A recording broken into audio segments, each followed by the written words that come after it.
سکے گا نہ بڑھ سکی ہے، نہ بڑھ سکے گا مثال تیری جواب تیرا۔ توجہ فرمائی، خوباں کہتے ہیں خوبصورت سونا، تو شائع خوباں سونے دا بادشاہ۔ ام الکتاب ہے چہرہ، ام الکتاب تیرا، ام الکتاب کہتے ہیں قرآن کو۔ تو شاعر یہاں یہ تصور پیش کر رہا ہے کہ سرکار کا چہرہ قرآن تھا، اور اس میں وہ اپنی طرف سے نہیں کہہ رہا، خود نبی کے صحابہ نے یہ کہا۔ حضور جب علی تھے، بیمار تھے، تو سرکار مدینہ فخر المرسلین صلی اللہ علیہ وآلہ وسلم کی طبیعت مبارکہ ابھی سنبھلی نہ تھی، تو سرکار 3 دنوں تک مسجد میں نماز پڑھنے کے لیے تشریف نہ لا سکے۔ تو 3 دن صحابہ کہتے ہیں بڑے بے قرار رہے کہ حضور کیوں نہیں آئے۔ تیسرے دن حضور نے پردہ ہٹایا، تو صحابہ کہتے ہیں ہمارا دل آیا کہ ہم نماز کو توڑیں اور حضور کے قدموں سے جا کر لپٹ جائیں۔ تو اس وقت صحابہ فرماتے ہیں ہم نے حضور کے چہرے کو دیکھا، ایسے لگتا تھا جیسے قرآن کے ورق کھلے ہوئے ہیں۔ تو اب ذرا تصور کر کے تو جھوم کر یہ محبت کا نذرانہ ہے پیش کیجئے۔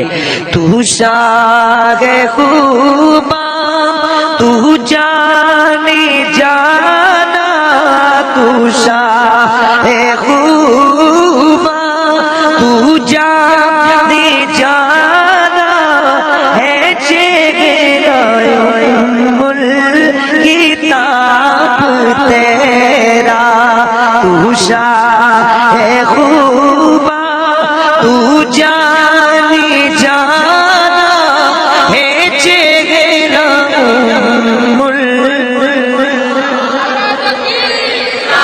نہ بڑھ سکی ہے، نہ بڑھ سکے گا، نہ بڑھ سکی ہے، نہ بڑھ سکے گا مثال تیری جواب تیرا۔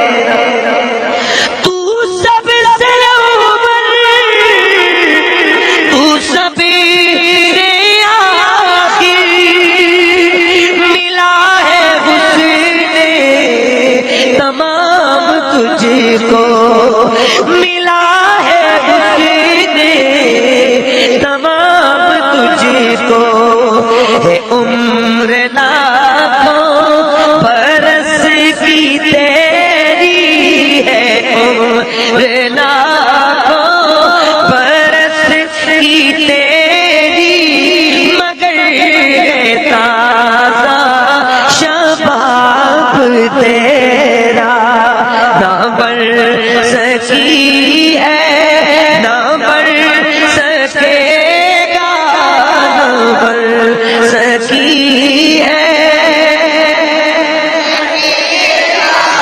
مثال تیری جواب تیرا۔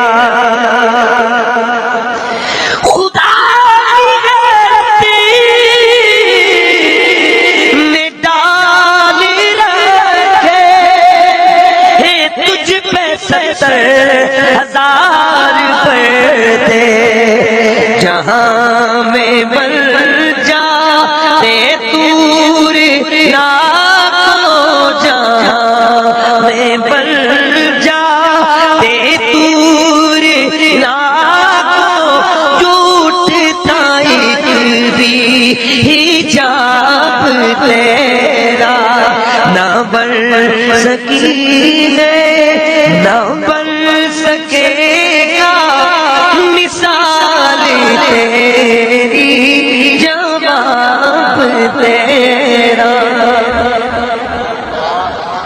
بعد از حمد و صلاۃ لائق عزت و احترام و تکریم سادات گرامی القدر، بالخصوص جناب محترم سید قاسم حسین شاہ صاحب اور صاحبزادہ والا شان سید معین شاہ صاحب آستانہ عالیہ قطبال شریف، دیگر علماء کرام، حاضرین و سامعین، السلام علیکم ورحمۃ اللہ وبرکاتہ۔ اللہ تعالیٰ کا شکر ہے کہ اس مالک نے مجھے اور آپ کو اپنے حبیب کی اس پیاری محفل پاک میں شرکت کی توفیق عطا فرمائی ہے۔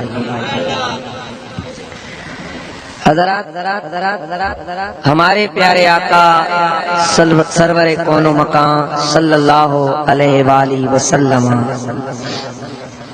آپ کی زندگی پاک کو 3 حصوں میں بیان کیا جاتا ہے۔ کیا کہا جی؟ 3 حصوں میں بیان کیا جاتا ہے۔ نمبر 1 میرے آقا کی خلقت، نمبر 2 میرے آقا کی ولادت، نمبر 3 میرے مصطفیٰ کریم کی بعثت۔ خلقت یعنی میرے مصطفیٰ کریم کے نور مقدس کو بنایا کب گیا؟ ذرا تھوڑا ذوق کا اظہار فرما دیجئے نا، پچھلی قوم میں کوئی اثر نہیں ہے۔ اصل میں ہمارا ایک ذوق ہوتا ہے، اس میں آ کر ہم گفتگو میں ذرا ایک فطرتی، ویسے تو رٹے رٹائے معاملات ہو جاتے ہیں، لیکن جو فطری جملے ہیں نا، وہ کسی نہج پر کسی ٹائم پر نکلتے ہیں۔ تو میں عرض کرنے لگا ہوں کہ اللہ تعالیٰ نے سب سے قبل کس کو بنایا؟ اس میں بھی روایات ملتی ہیں کہ میرے نبی کو، اور سب سے آخر میں کس کو بھیجا؟ میرے نبی کو۔ یہ تو بڑی عجیب سی بات ہے۔ یہ بھی حدیث صحیح ہے کہ حضور کا صحابی حضرت جابر، اور بلکہ حضرت ابو ہریرہ فرماتے ہیں، ترمذی کی حدیث ہے کہ صحابہ حاضر ہوئے اور آ کے عرض کرنے لگے، سرکار آپ کب سے نبی ہیں؟ ذہن حاضر ہے نا، آپ کب سے نبی ہیں؟ ابھی کوئی لمبی چوڑی بات نہیں ہے، سیدھا حضور بتا دیتے مجھے تقریباً 2 سال ہو گئے، 4 سال ہو گئے، 10 سال ہو گئے۔ میرے کریم نبی رحمت للعالمین صلی اللہ علیہ وآلہ وسلم، میرے آقا نے فرمایا، میرے غلاموں، کنت نبیا وآدم بین الروح والجسد، میں تو تب بھی نبی تھا کہ ابھی آدم کا جسم بھی تیار نہیں ہوا تھا۔ یہ حدیث صحیح ہے۔ میں تب بھی نبی تھا، ابھی آدم کا قد بھی نہیں بنا تھا۔ میں تب بھی نبی تھا، ابھی آدم کے جسم کا گارا بھی نہیں بنا تھا۔ یار پیار سے اب سبحان اللہ کہیے، ذرا ذوق کے ساتھ۔ میں تب بھی نبی تھا کہ ابھی نہ زمین نہ زمان نہ مکی نہ مکان نہ لو نہ قلم نہ عرش نہ کرسی نہ زمین نہ جسار نہ دریا نہ آبار نہ بلبل نہ ترنم نہ گل نہ تبسم نہ دریا نہ روانی نہ صحرا نہ گہرائی نہ صحرا نہ تنہائی نہ سمندر نہ گہرائی، کچھ نہ تھا، میں تب بھی نبی تھا۔ میں تب بھی نبی تھا۔ حدیث ہے، مسلمان ہونے کے ناطے سے ہم اس کا انکار نہیں کر سکتے، اور جو انکار کرے، اگلی بات آپ نے فلم، وہ کہتے ہیں نا ہم چھوٹے چھوٹے ہوتے تھے، فلم دا بلینکس، وہ خالی جگہ آتی تھی نا تو آتا تھا جی اس کو پور کریں، تو انہیں تسی انکار چھڑو نا، کوئی بات نہیں۔ مسلمان ہونے کے ناطے سے ہم میں سے کوئی اس کا انکار نہیں کر سکتا، اور اگلی بات آپ نے کرنی ہے، جو انکار کرے حضرات تو یہ ماننا پڑے گا کہ میرے مصطفیٰ تھے، اور تھے بھی کیا؟ نبی۔ مسلمان ہونے کے ناطے سے حدیث کو ماننے کے حوالے سے ہمیں ماننا پڑے گا کہ حضور نبی تھے۔ کس طرح تھے؟ باپ ابھی آیا نہیں اور بیٹا پہلے، آدم ابھی آیا نہیں اور مصطفیٰ پہلے، شیس ابھی آیا نہیں اور مصطفیٰ پہلے، ابراہیم ابھی آئے نہیں اور مصطفیٰ پہلے، اسماعیل ابھی آئے نہیں اور مصطفیٰ پہلے، کنانا ابھی آئے نہیں اور مصطفیٰ پہلے، عبد المطلب ابھی آئے نہیں اور مصطفیٰ پہلے، عبداللہ ابھی آئے نہیں اور مصطفیٰ پہلے۔ امام سیوطی اور امام زرقانی نے مسئلہ حل کر دیا ہے۔ اور یہ جو ائمہ ہوتے ہیں، یہ جو امام ہوتے ہیں، اللہ نے ان پر خصوصی کرم کیا ہوتا ہے، ان کے سینوں کو علم کے لیے چنا ہوا ہوتا ہے، تب جا کر ان کے سینوں پر وہ حقائق آشکار کیے جاتے ہیں کہ جن کی بدولت امت کی صحیح معنوں میں رہنمائی ہو سکتی ہے۔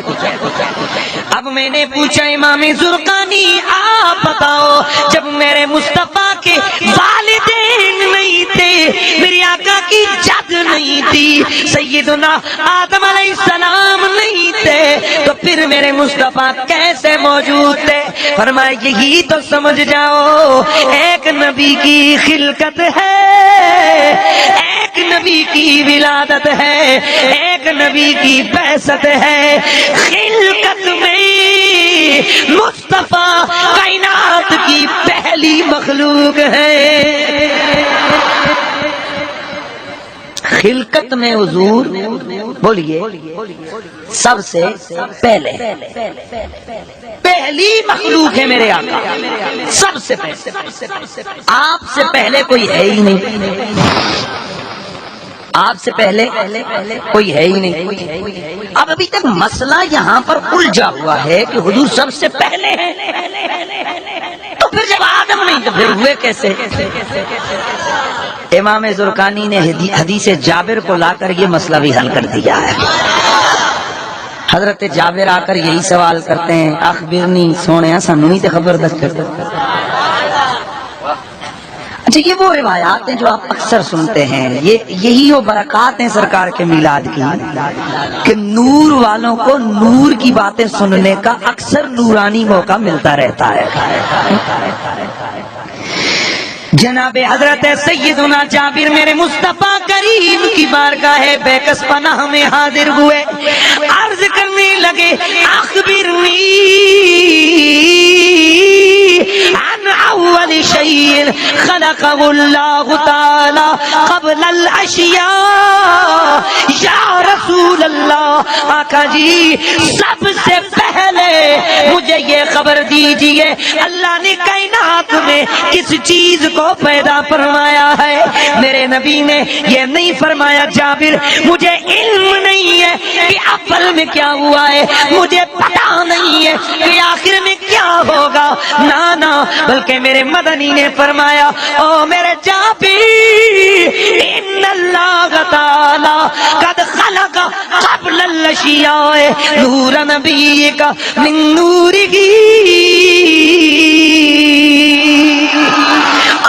میرے پیارے جابر، تیرے اللہ نے، میرے اللہ نے کائنات عالم کے اندر سب سے پہلے اپنے نور کے فیضان سے تیرے نبی کے نور کو پیدا کیا ہے۔ سب سے پہلے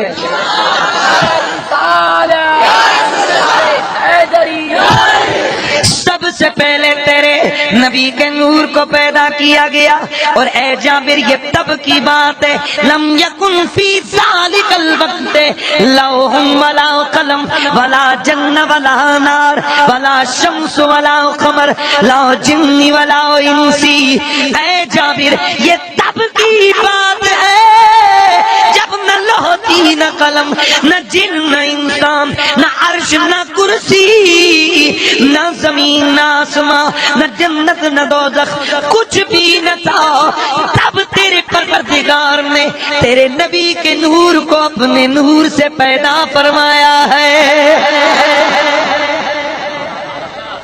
نہ بن سکی ہے، نہ بن سکے گا، نہ بن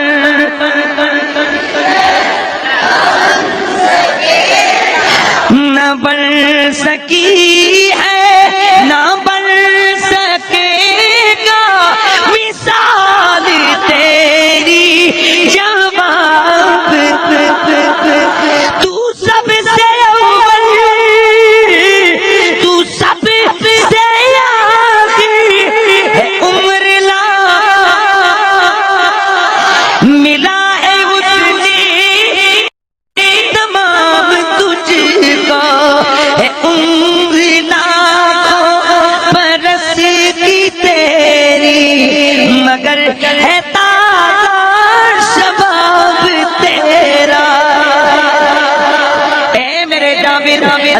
تیرے نبی کے نور کو پیدا کر کے اس کے پیدائش سے شرق و غرب ہر چیز کی تخلیق فرمائی، اور پھر اس نور مقدس کو آدم کا جسد تیار کر کے آدم کو تخلیق فرما کر ان کے جسم میں روح ڈال کر اس نور کو آدم کی پشت میں ودیعت فرمایا۔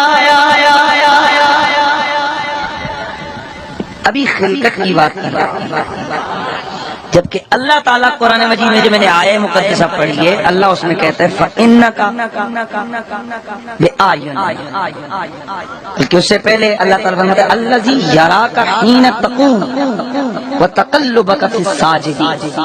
اے میرے حبیب، میں تو آپ کو تب دیکھ رہا تھا جب قائم تھے، آپ کھڑے تھے، اور جب آپ سجدہ کرنے والوں میں پھر رہے۔ اللہ کہتے ہیں میں تو اللہ وہ اللہ جو آپ کو تب دیکھ رہا تھا جب آپ تقوم کھڑے تھے، وَتَقَلُّبَكَ فِي السَّاجِدِينَ، اور آپ کا سجدہ کرنے والوں میں تقلب، سجدہ کرنے والوں میں تقلب میں دیکھ رہا تھا۔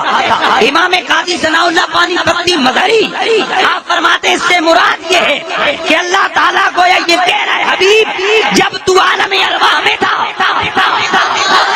یار ایسے نہیں یار، پیار سے کہیے سبحان اللہ، جب تو عالم نور میں تھا، جب عالم روحانیت میں تھا، تب سے لے کر جب آدم کی پشت میں آیا، پھر پشت در پشت تو منتقل ہوتا رہا، تیرا یہ انتقال، تیری یہ تخلیق، تیرا یہ پلپنا، تیرا یہ بڑھنا، تیرا یہ سال گزارنا، میں اللہ اپنی نگاہوں کے سامنے دیکھ رہا تھا۔ یہ سب کچھ اہتمام کے ساتھ ہو رہا تھا۔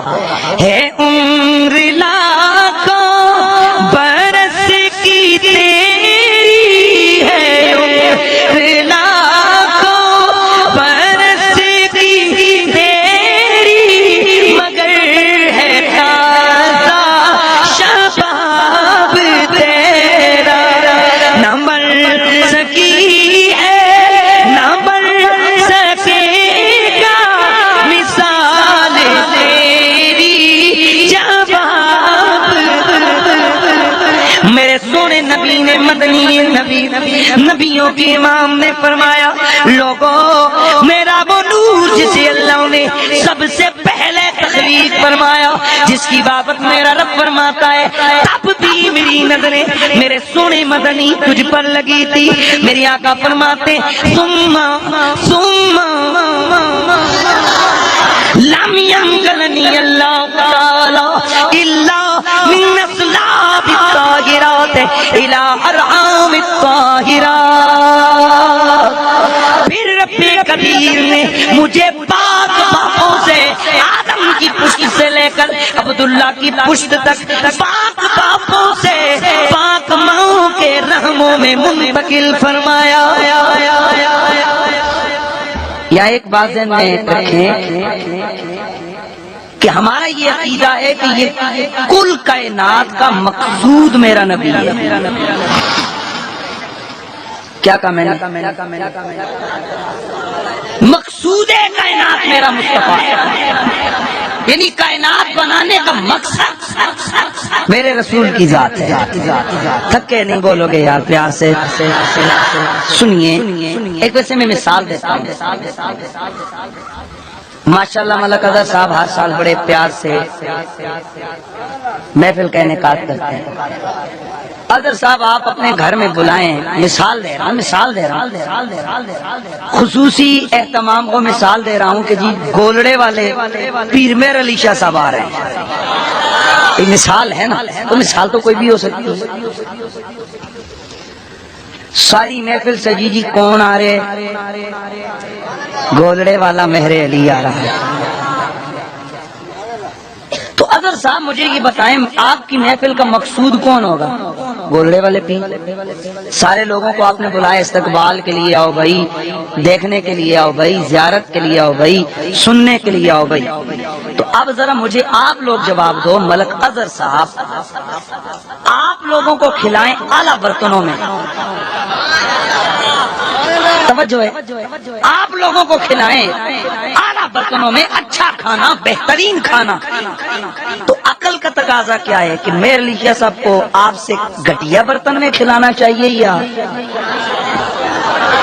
بولو بولو ہیں جی؟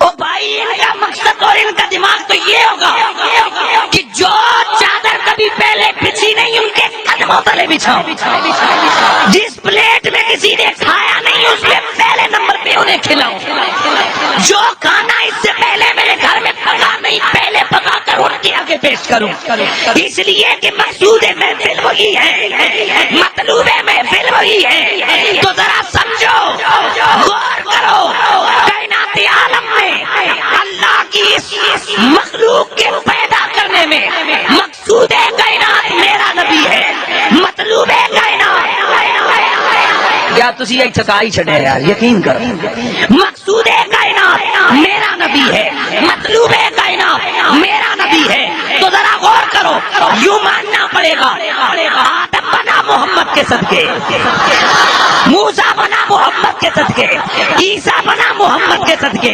لوط و نوح و دانیال و یحییٰ و ابراہیم و اسماعیل و جناب یوسف و ایوب و یونس، سلیمان پیغمبر و زکریا، یہ سارے بنے میرے محمد کے صدقے، اور جو بننے والے ہیں میرے محمد کے صدقے ان کی ٹور دیکھو کہ عیسیٰ کی ماں کو میرا اللہ زمانے کی عورتوں میں پہلے نمبر کی عورت قرار دے رہا ہے، تو ذرا خود سوچو، اور جب مدنی کا نور رکھا ہوگا تو کیسے لوگوں کو چن چن کے ان کی پشت میں رکھا ہوگا،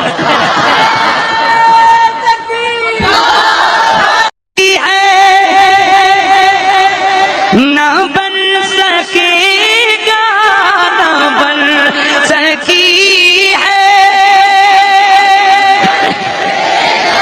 مثال تیری، جواب تیرا نہ بن سکی ہے نہ بن سکے گا مثال تیری، جواب میرا نبی مطلوب کائنات ہے، میرا نبی مطلوب کائنات ہے، اس لیے میرا محمد مصطفیٰ ہے، مصطفیٰ کہتے ہیں چنا ہوا، اس لیے میرے رسول نے خود فرمایا بعثت من خیر قرن بنی آدم، اللہ نے مجھے آدم کی اولاد میں سب سے بہترین لوگوں میں سے چنا ہے، قرنن فقرنن، یہ ایک دور میں نہیں ہوا، زمانہ در زمانہ، زمانہ در زمانہ، زمانہ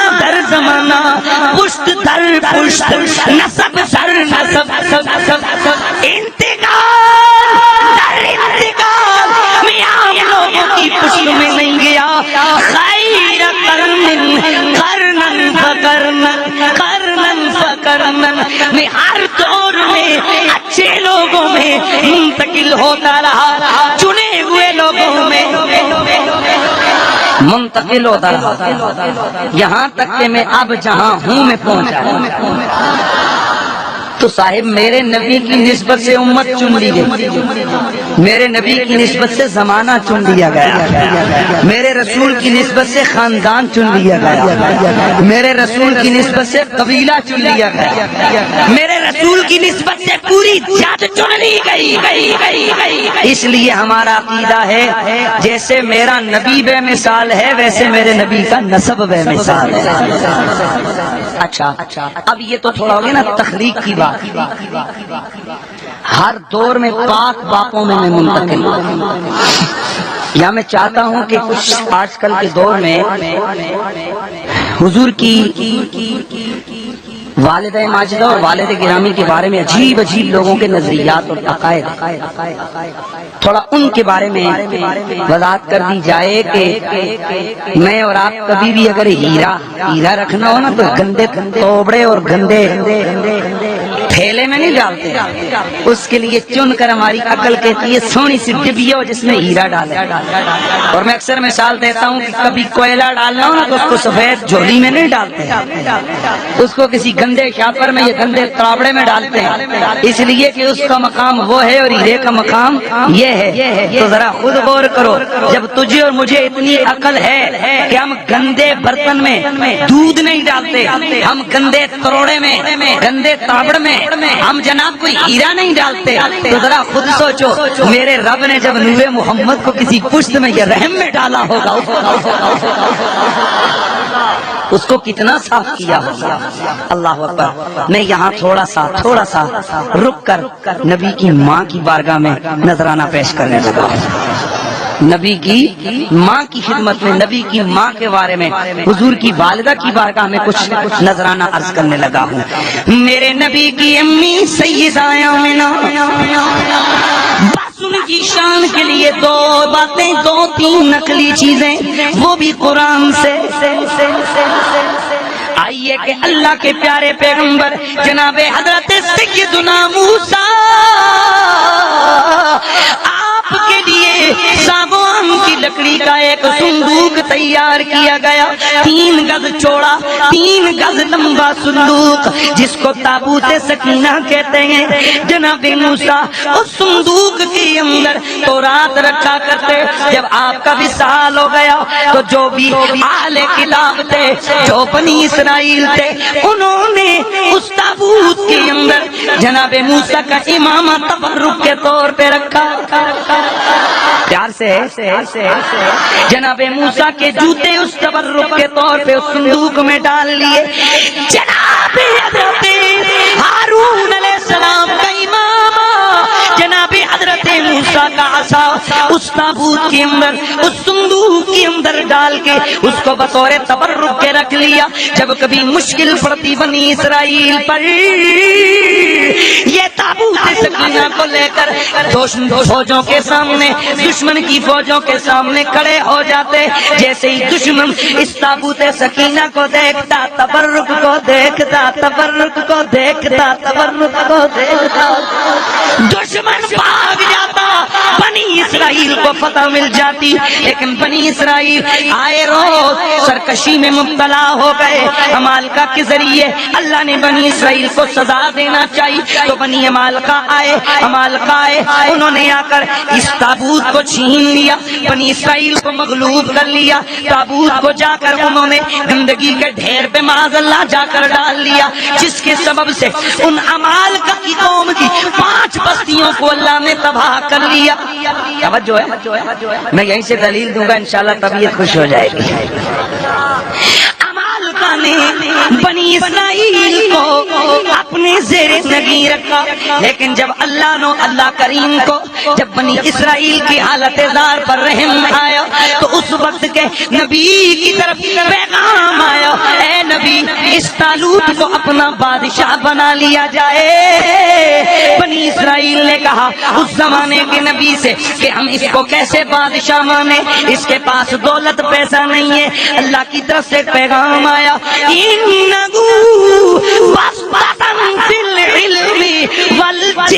بے شک اس کے پاس دولت نہ ہو لیکن علم بھی زیادہ ہے، طاقت بھی موجود ہے. انہوں نے کہا ہے جناب حضرت اے پیغمبر علیہ السلام بتائیے کہ ہمیں جیت ہوگی یا ہار؟ نبی نے کہا تمہیں جیت ملے گی. کہا اس کی نشانی کیا ہے؟ کہا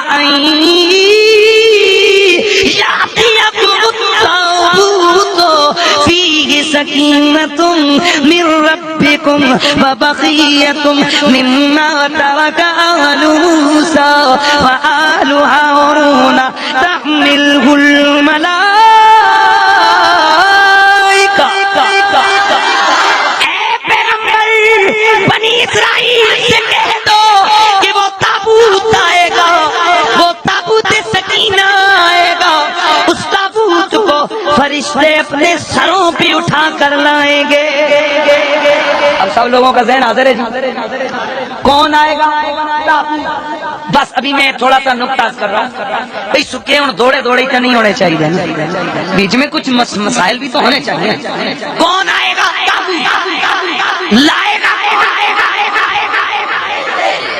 سوچو ذرا، پھر سوچ کے بولو. فرشتے فرشتہ نہیں. او بھائی بات ایک منٹ، یہ گلاس لو، کھا لو، کھا لو جی، کھا لو. 5-7 بندے آؤ.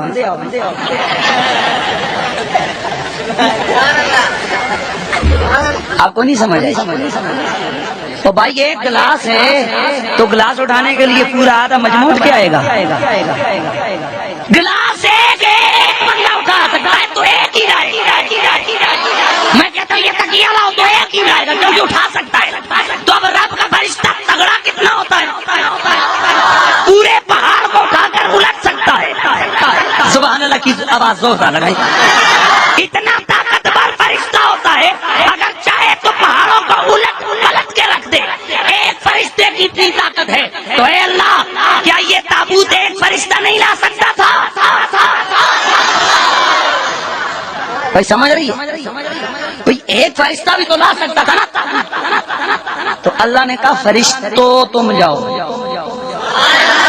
فرشتہ نہیں، فرشتے. کیوں؟ کہا دیکھو جب جنازہ اٹھاتے ہو تو کلا جانا بھی تو منڈے تو سٹ کے کھڑ سکنا کہ نہیں کھڑ سکنا، لیکن کرتے کیا ہو؟ آئے ہائے چارپائی کے ساتھ 10-10 15-15 اللہ اکبر اللہ.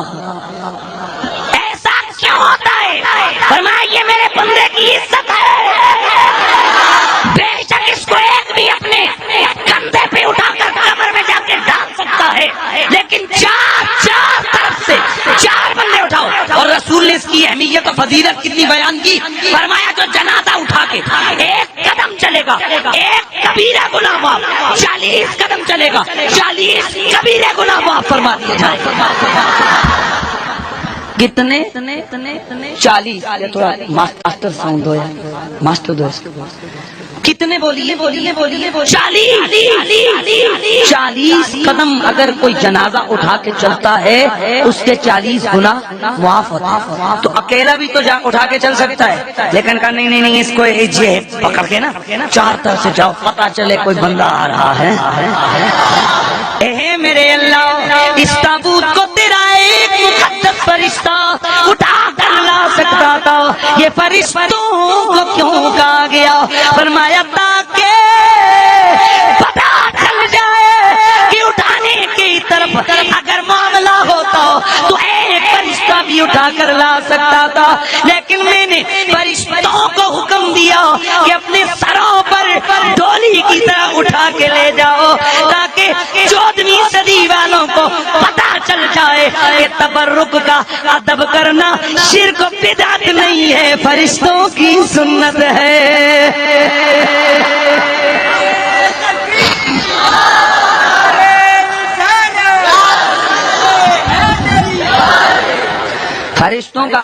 فرشتوں کا اچھا میں جو چیز عرض کر رہا ہوں تو تابوت سکینہ کو اٹھایا گیا، تابوت کو اٹھا کے لایا گیا، فرشتوں نے اسے لایا اس لیے کہ اس تابوت کے اندر ہے کیا جناب موسیٰ کا جوتا ہے، جناب موسیٰ علیہ السلام کا امام ہے، جناب ہارون علیہ السلام کا امام ہے. تو لوگوں جس لکڑی کے صندوق میں ایک پیغمبر کا جوتا ہو اسے اللہ اتنی عزتیں عطا کرتا ہے، تو جس ماں کے رحم میں میرے نبی کا نور آیا ہے اس ماں کی کتنی شان ہوگی.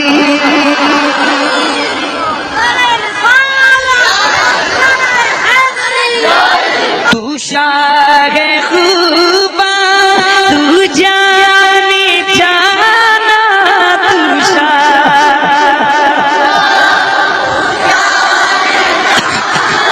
ہے جگرائے کتاب تیرا، نہ بن سکی ہے نہ بن سکے گا، نہ بن سکی ہے.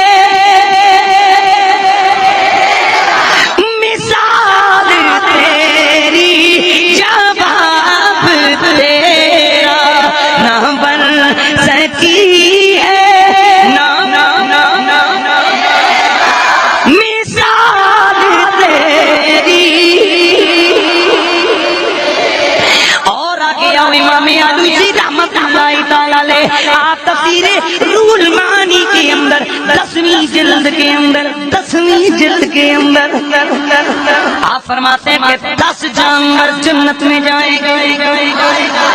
کون بھائی؟ جانور. ذہن حاضر رکھیں. 10 جانور جنت میں جائیں گے. جناب حضرت سیدنا ابراہیم علیہ السلام کا بچڑا، حضرت اسماعیل علیہ السلام کا کنبہ، جناب صالح علیہ السلام کی اونٹنی، پیار سے حضرت سلیمان علیہ السلام کا ہدہد، جناب سلیمان علیہ السلام کا ہدہد، جناب سلیمان علیہ السلام کی چونٹی. وہ چونٹی معلوم ہے نا، یہ ساری چیزیں معلوم. اور جس نے کہا تھا ہٹو بچ جاؤ، کہیں پاؤں تلے رگڑے نہ جاؤ، اس کی وجہ کیا ہے؟ پیغمبر نے توجہ ہے، پیغمبر علیہ السلام نے اس کو اٹھا کے ہاتھ پہ رکھ کے اس سے باتیں کی. ہے کتنی چھوٹی سی اور باتیں کتنی کرتی ہے. آپ نے اس چونٹی سے پوچھا بتا تیرا سال کا کھانا کتنا ہے؟ اور یہ سیانی پتہ ہے کتنی ہوتی ہے؟ اگر یہ کسی بیج کو لے کے جائے نا سٹور کرنے کے لیے تو اس کو 2 ٹکڑے کر کے رکھتی ہے. اور دھنیا چونکہ 2 ٹکڑوں میں بھی ہو جائے تو اس کے 4 ٹکڑے کرتی ہے چونٹی. اس نے کہا جی بس سال کا 1 مکئی کا دانہ کھا لیتی ہے. انہوں نے اس کو رکھا اور اس کو بند کر دیا. ٹھیک ہے ادھر رہے. سال کے بعد نکالا، دیکھا آدھا کھایا تھا. کہا تو کہہ رہی تھی. پھر اس نے کہا وہ تو جب عام حالات میں ہوتی. میں نے کہا ایسا نہ ہو کہ یہاں بھول جائیں تو میرا کام ہی ختم ہو جائے. تو اب ذرا وہ جو چونٹی میں جو فلسفہ جناب حضرت سلیمان نے بس ہتھیلی پہ اس کو اٹھا کے رکھا تھا. نے کہا جنت میں جائے گی. جناب سلیمان کا ہدہد پرندہ جس نے خبریں لا کر دی تھی، جناب حضرت سلیمان آپ کے ہاتھ پہ چلنے والی چونٹی وہ بھی جنت میں جائے گی. اصحاب کہف کا کتا وہ بھی جنت میں جائے گا. میرے مصطفیٰ کی اونٹنی قصبہ یعدبہ نام کی اونٹنی وہ بھی جنت میں جائے گی. حضرت سیدنا یونس علیہ السلام کی مچھلی جس نے جناب حضرت پیغمبر یونس کو اپنے پیٹ میں 3 دن رکھا وہ بھی جنت میں جائے گی. توجہ کرنا، جنت میں جائے گی. کتا جنت میں جائے گا. حضرت موسیٰ نے جس گائے کو زندہ کیا تھا وہ گائے بھی جنت میں جائے گی. معلوم ہے کون سی گائے؟ وہ بنی اسرائیلیوں نے کہا نا کہ خود مارا نا، خود ہی مارا اپنے چچے کو بھتیجا اور خود ہی مدعی پر بیٹھا. کس مارے؟ جھگڑا پڑ گیا، کبھی کسی پہ الزام، کبھی کس پہ، تو رونا ہی پڑ گیا جی پوری قوم ہے. جناب موسیٰ کے پاس آ کر کہنے لگا موسیٰ اس کو کس نے مارا ہے؟ تو اس کے ذہن میں یہ تھا کہ نبی کو پتہ ہی کوئی نہیں. توجہ ہے نا؟ نبی کو پیغمبر نے کہا کہ ڈائریکٹ بتاؤں گا نا تو پھر اتنا اثر نہیں ہوگا. کہا بھی میں تجھے منواتا ہوں کہ مجھے پتہ ہے یا نہیں پتہ ہے. ہمیں فرمایا گائے ذبح کر کے اس کا گوشت کا ٹکڑا مارو. تو پھر واقعی حجت بازی آپ نے سنی ہے، رنگ کیسا ہو کتنی سارا کام ہوتا رہا. جو کوالٹی موسیٰ علیہ السلام نے بتائی نا تو وہ گائے ایک ولی کی تھی. تفسیر مدارک والے کہتے ہیں وہ گائے کس کی تھی؟ ولی. اس گائے کو انہوں نے خرید کے ذبح کیا. ذبح کر کے اس کے گوشت کا ٹکڑا مردے پہ مارا. مردہ ہوا زندہ. وہ بول کے کہنے لگا می اسی مارے ہے بھائی، مجھے اسی نے مارا ہے، میرے بھتیجے نے مارا ہے. چلو جی کام ختم ہو گیا. تو جناب موسیٰ نے یہ اتنا کام کیوں کروایا؟ اللہ نے کیوں کروایا؟ بتانا چاہ رہا تھا رب کہ تیرے خیال میں تیرا دماغ یہ ہے کہ میرے پیغمبر کو نہیں پتا. اور پیغمبر کو تو چھوڑ، میرے ولی کی مردہ گائے میں اتنا کمال ہے کہ جب مردے پہ لگتی ہے زندہ ہو جاتا ہے. تو اگر ولی کی گائے میں ٹکڑا ایک گوشت میں اتنا کمال ہے تو خود پیغمبر کے ہاتھ میں کتنا کمال ہو. نہ بن سکی ہے نہ بن سکی ہے نہ بن سکی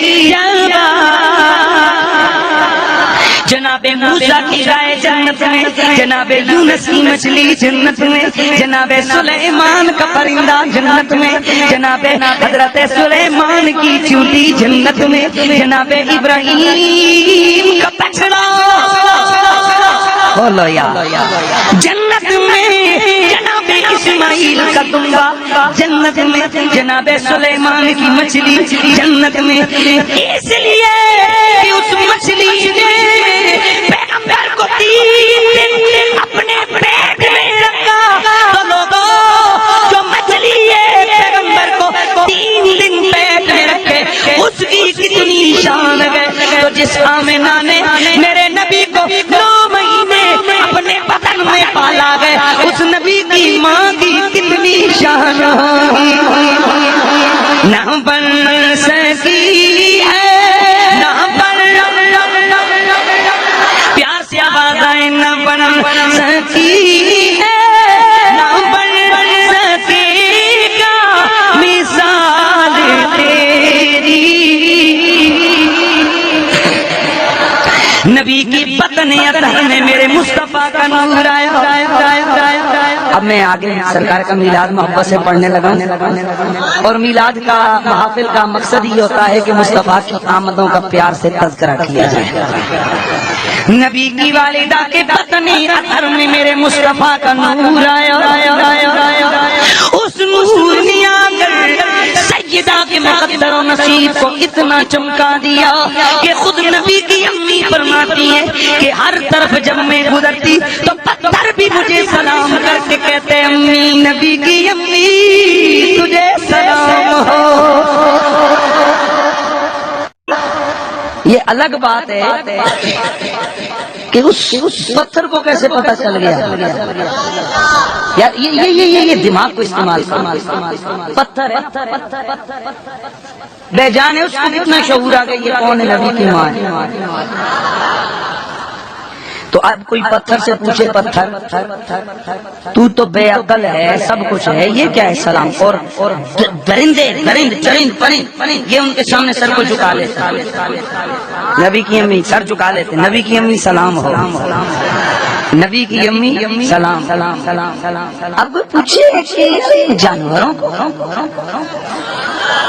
بے عقل جانور ہیں تو کہتے ہیں یہ بے عقل تو ہم ہیں، پر سونے کے بے ادب تھوڑے ہی ہیں ہم۔ اصل رولا بے عقلی کا نہیں، اونچا بول بے ادبی۔ تو نبی کی امی فرماتی ہیں کہ میں سرکار کی ماں آمنہ فرماتی ہے کہ جب سونا میرے بطن میں موجود تھا، ہر مہینے مجھے عجب خوشخبریاں سننے کو ملتی، میں نے خواب میں ہر مہینے میں پیغمبر کو دیکھتی، ہر پیغمبر مجھے آ کر کہتا آمنہ تجھے مبارک ہو کہ تو نبیوں کے امام کی ماں بننے والی ہے، نہ بن سکی ہے، نہ بن سکے گا، نہ بن سکی ہے، نہ بن مثال تیری۔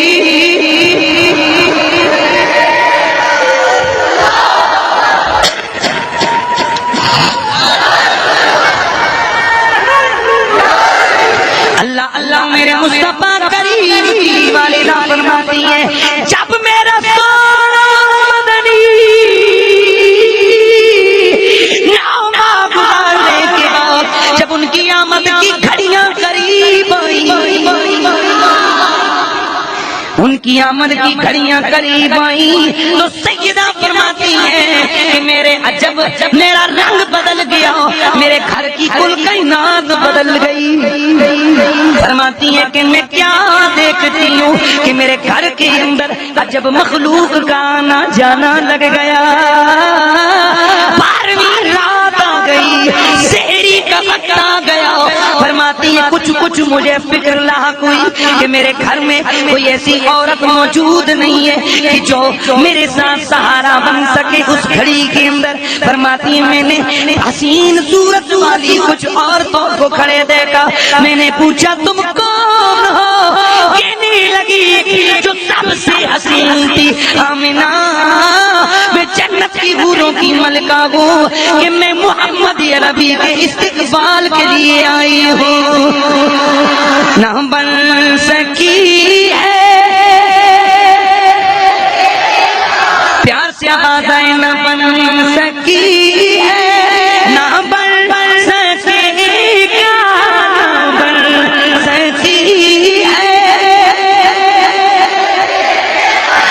مثال تیری جواب تیرا نہ بن سکی ہے مثال تیری جواب تیرا اللہ اللہ میرے سونے پیارے آقا میرے سونے مدنی آقا میں جلدی سے چاہتا ہوں میں تھوڑا آگے بڑھنا چاہتا ہوں اللہ فرماتے سونے میں تیری اوپر میری نظریں تھیں جب تو منتقل ہو رہا تھا میری نظریں تجھ پہ میرے مدنی آقا کی امی فرماتی ہیں کہ بس پھر میں نے کیا دیکھا کہ خرج منی نور خرج منی نور میرے جسم سے نور نکلا کیسا نور اضاء علی قصور الشام جس سے شام تک کے محلات بھی روشن ہو گئے میرے رسول کی پہنچ دیکھو میرے نبی کے نور کا تصرف دیکھو میرے رسول اکرم کی خود والدہ ماجدہ اس نورانیت کے کمال کی بات کرتی ہیں سیدہ فرماتی ہیں ایسا نور تھا مشرق بھی روشن ہو گئے مغرب بھی روشن ہو گئے میں نے جدھر جدھر دیکھا میری آنکھوں کی آگے نور کی نور تھا ہر چیز یہاں ہو چکی تھی یہاں تک کہ مشرق میں جھنڈے نظر آئے مغرب میں بھی جھنڈے نظر آئے امام زرقانی فرماتے ہیں ادھر میری آقا کی آمد ہوئی اور اس کے ساتھ ساتھ علامہ حلبی رحمت اللہ تعالی علیہ فرماتے ہیں ادھر میرے سونے مدنی کی آمد پاک ہوئی تو آپ کی آمد پر کعبہ رقص کرنے لگ گیا کعبہ بولیے کعبہ رقص کرنے لگا جھومنے لگا کعبہ بٹیاں دا کار کعبہ رقص کرنے لگا آمد مصطفیٰ ہوئی آمد مصطفیٰ تو ہر چیز کا اللہ وحدہ لا شریک نے ایک انداز رکھا ہے ہم یہ کہتے ہیں کہ اگر حضور کے میلاد کی خوشی کا اہتمام کرتے ہوئے کوئی کسی غریب کو بھی پیسے دے دے یہ بھی میرے رسول کا میلاد ہم اس سے بھی انکار نہیں کرتے لیکن صرف اتنا سوال کرتے ہیں کہ کسی کے بچے کی شادی پہ لاکھوں روپیہ لگے اس پہ کبھی اعتراض نہیں منگنی کی رسم پہ لاکھوں روپیہ لگے کبھی اعتراض نہیں بچے کی سالگرہ پہ گھر پورا سجے کبھی اعتراض نہیں شادی پہ پورا محلہ سجے کبھی اعتراض نہیں اب 14 اگست پہ پورا ملک سجے کوئی اعتراض نہیں تو جب ملک جس کے صدقے ملا اس کی آمد جس کی آمد پر میرے رب نے کل کائنات کو سجایا اگر اس کی خوشی میں کوئی عاشق اپنے گھر کو سجا دے تو پھر کیا اعتراض ہو سکتا نہ بن سکی ہے نہ بن سکے نہ بن سکی ہے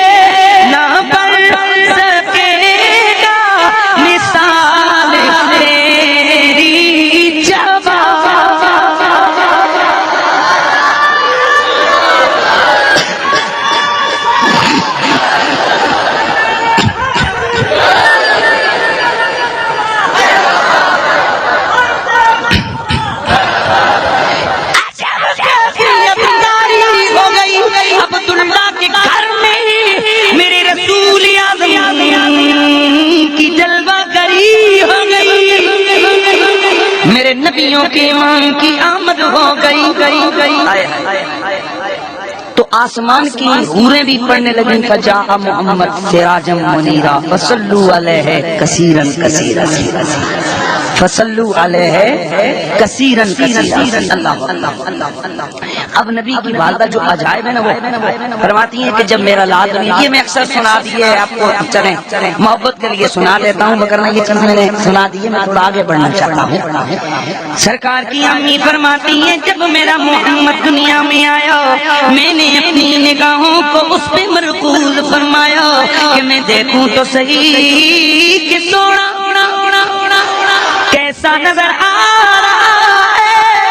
فرماتی ہیں میں نے اسے دیکھا آنکھوں میں سرما لگا ہوا ہے، کانا مقبولا مدہونا مختونا مغسولا مسرورا مسرورا معطرا مطہرا کانا ساجدا۔ میرا لال آیا، آتے ہی میرے لال کو میں نے دیکھا، انہوں نے قدم زمین پہ رکھا، انہوں نے قدم زمین پہ رکھا، پھر نیچے گرے، انہوں نے ہاتھ میں مٹی اٹھائی، مٹھی بھر کر مٹھی بھر کر۔ سوال ہو گیا گھر میں تو فرش ہوتا ہے، چھوٹا سا بچہ مٹی نہیں اٹھا سکتا۔ امام زرقانی فرماتے گئے اور جب سونے کے لیے پتھر نرم ہو جاتے گئے تو مٹی کی کیا حیثیت ہے۔ نبی نے مٹھی میں مٹی اٹھائی، آسمان کی جانب نظریں اٹھائی، انگلی کا اشارہ فرمایا۔ یار پیار سے سبحان اللہ کی آخری لمحے ذرا، انگلی کا اشارہ فرمایا آسمان کی جانب، میرے نبی کی انگلی اٹھی، سجدہ کہتی ہے میں نے دل میں خیال آیا میں یہ دیکھ لوں۔ فرماتی ہیں کیا دیکھتی ہوں؟ کانا مقبولا، آنکھوں میں قدرتی سرما لگا ہے، مدہونا، بالوں کو تیل لگا ہے، مختونا، ختنہ کیے ہوئے گے، مسرورا، ناف کٹے ہوئے گے، مغسولا، غسل کیے ہوئے گے، معطرا، عطر لگے ہوئے، کانا ساجدا، ادھر زمین پر آئے، آتے ہی سونے نبی نے سجدہ کیا۔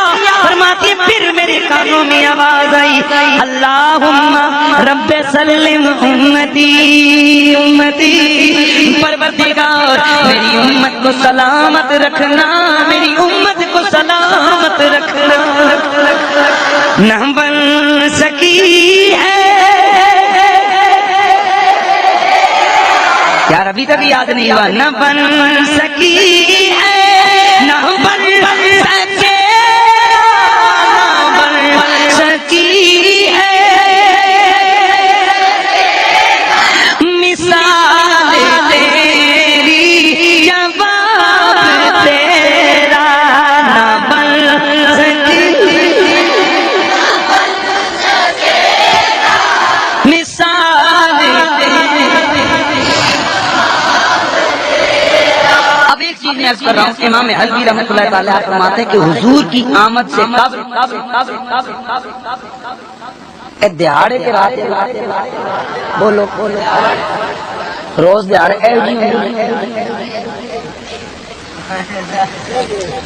بھائی سوچے نا تو پانی ہے، یعنی ہے تو روشنی ہے لیکن تو آمد مصطفیٰ سے پہلے نہ اس طرح کا دن ہوتا تھا نہ اس طرح کی رات ہوتی تھی۔ دن تو ہوتا تھا اور اس طرح رات تو ہوتی تھی۔ امام علوی فرماتے ہیں اللہ تعالیٰ نے نبی پاک کی آمد سے، آپ کے نور کی چمک سے سورج کو بھی چمکا دیا، چاند کو بھی چمکا دیا۔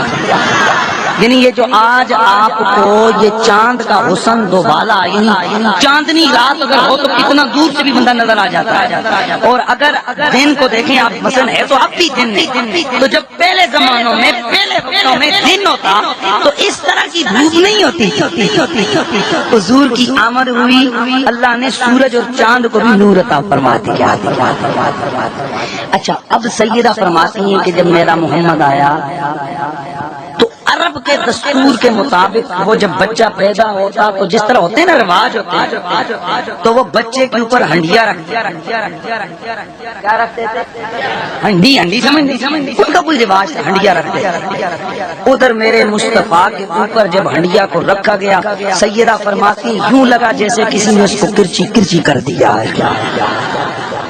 ہم سمجھ گئے کہ یہ وہ آیا ہے جو قرآنی بدعات اور رسول کو ختم کرنے والا ہے۔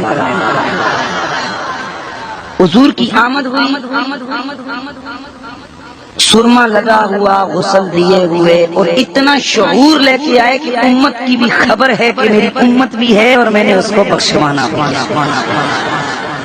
اب جو چیز زمانے والوں نے میرے آقا کی آمد کے بعد دیکھی، حضور کے دادا عبد المطلب فرماتے ہیں کہ میں کعبے کا طواف کر رہا تھا کہ کعبہ اچانک سجدے میں گر گیا، کعبہ گر گیا۔ نبی کے دادا فرماتے ہیں کعبہ سجدے میں گر گیا، ادھر کعبہ سجدے میں گرا، فرماتے میں سمجھا کعبہ گر گیا ہے، لیکن میں نے دیکھا کعبہ کھڑا ہو گیا ہے۔ اللہ اللہ، وہ میرے مصطفیٰ کی آمد ہے، وہ میرے قریب نبی کی آمد ہے کہ کعبہ بھی میرے آقا کے استقبال میں سجدے کر رہا ہے۔ احمد رضا بریلی کا سلطان بولے، فرماتے ہیں کہ جن کے سجدے کو میرا بیکار چکی، جن کے سجدے کو میرا بیکار چکی، ان بہوں کی لطافت پہ لاکھوں سلام، ان بہوں کی لطافت پہ۔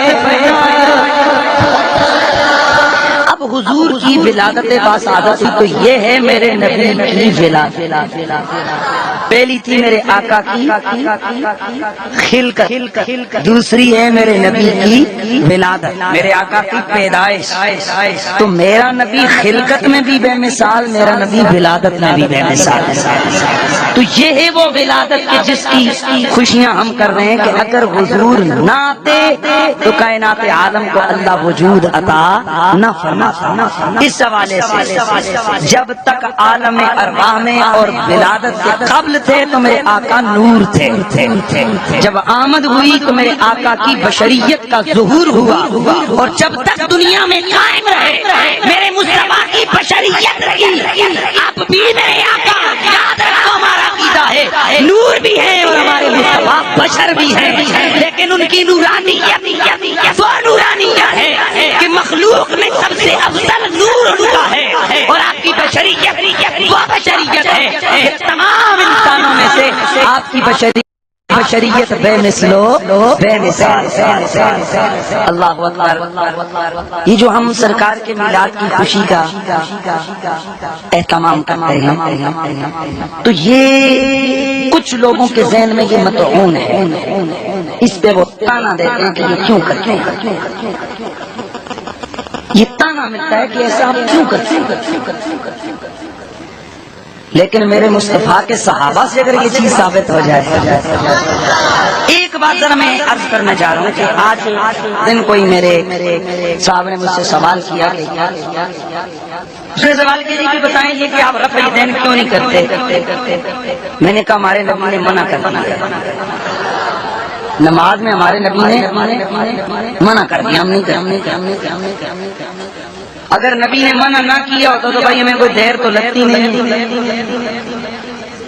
اگر عید کی 6 تکبیروں میں اللہ اکبر کرتے ہوئے نہیں تھکتے تو ایسے کب تھکیں گے؟ بولا جی پھر دلیل کیا؟ میں نے کہا سب سے بڑی دلیل تو یہ ہے کہ اگر یہ منع نہ ہوتا تو میرے مصطفیٰ کے صحابہ علی